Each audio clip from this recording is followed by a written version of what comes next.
for allowing me to be here, to be in your presence.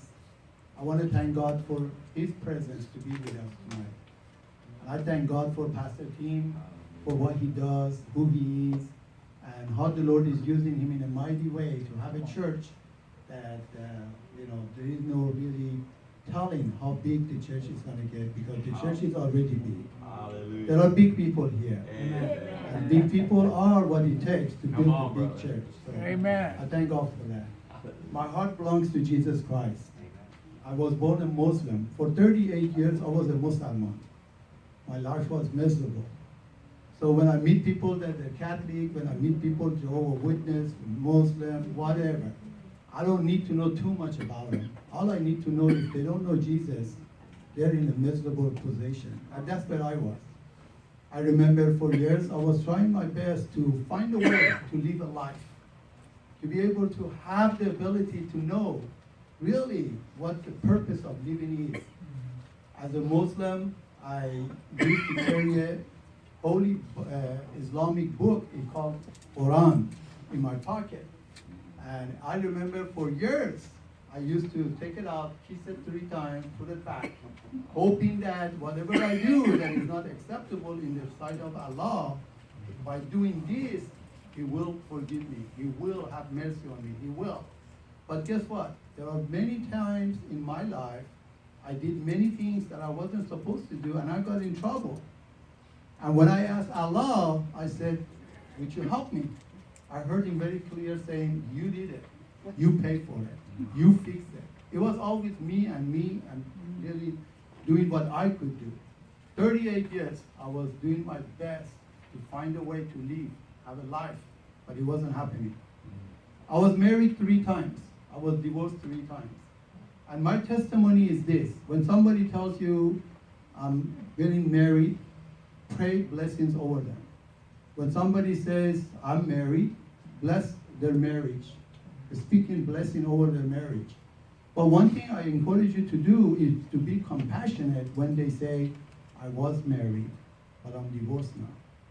It's nothing to laugh about. And sometimes when I used to meet people and I told them how my life was miserable, I was married 3 times, I was divorced 3 times, out of ignorance, they would laugh. 3 times, but it wasn't funny. It was painful. Marriage and then divorce, bankruptcy. Marriage and then divorce, bankruptcy. Marriage, divorce, bankruptcy. Right. At age 38, I was tired. I knew being married is not the answer, because it wasn't working. So I did whatever I can to really find a way. And I remember one day I was driving on the freeway. And I was working hard, daytime, nighttime, 2 jobs, and trying to raise my children. I remember as I was driving on the freeway, I looked up. As a Muslim, I looked up, and I said, God, what's going on? Why is it that my life is so miserable? Why is it that my life is so empty? I really didn't want to live longer. To me, it was like, then what? You know, being single, I didn't like to be single. Being married, I didn't want to get married again, get a divorce again. And as I'm driving, I started, forgive my English is not very clear, but I thank God that you're patient with me.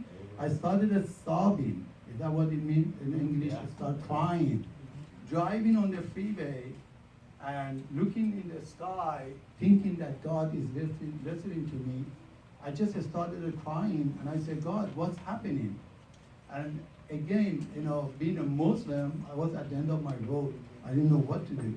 But I heard a voice, and he told me very clear, Sam, all you need to do is to accept my son, Jesus, as your Savior. So that voice was so clear to me, I didn't have to doubt it. It wasn't me talking. It wasn't somebody else talking. It was the mighty God speaking to me. Amen. But one thing, I don't know if you ever experienced, Muslims, they have a big problem. And the problem is to accept that God has a son. So for me, it was like, anything else? Is there another thing I can do? Because I was like, God doesn't have a son. How are you going to ask me to accept your son? But it wasn't to really negotiate. I'm a good negotiator, but it didn't work that day with God. So I remember that I wanted it to really listen. I wanted it, but it was difficult for me. So I continued my day. That week, I had a dentist appointment. I went to see my dentist. At the dentist office, there was a lady, and this lady was always serious, always about her work. Everybody else was goofing around, joking, playing, whatever. This lady was always serious. And sometimes she gave me something. She said, I really want you to read this sometime in the past. So that week,